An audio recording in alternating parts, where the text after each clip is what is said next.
بحوالہ صحیح بخاری حدیث نمبر 4800، رسول اللہ صلی اللہ علیہ وآلہ وسلم نے ارشاد فرمایا کہ میں اس شخص کے لیے جنت میں ایک محل کا ذمہ دار ہوں جو حق پر ہوتے ہوئے بھی جھگڑا چھوڑ دے۔ تو سامعین کرام، بیان کردہ حدیث میں ہمیں ایک بڑی اہم بشارت دی گئی ہے کہ دنیا کے اندر جو بندہ حق پر ہوتے ہوئے جھگڑا چھوڑ دے گا، لڑائی ختم کر دے گا، کسی کے دست و گریباں نہیں ہوگا، درگزر سے کام لے گا، تو اس کو اس کی اس کام کی بدولت اللہ پاک جنت میں ایک محل عطا کریں گے۔ جنت میں اس کو اس کے عوض ایک محل دیا جائے گا۔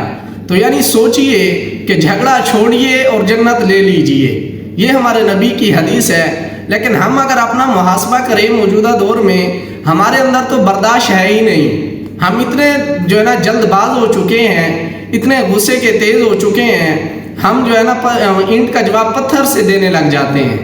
ہم درگزر سے کام نہیں لیتے، جو کہ ایک اچھی عادت نہیں ہے، بلکہ جھگڑا چھوڑ دینے والا ہی جنت میں ایک محل پا لے گا۔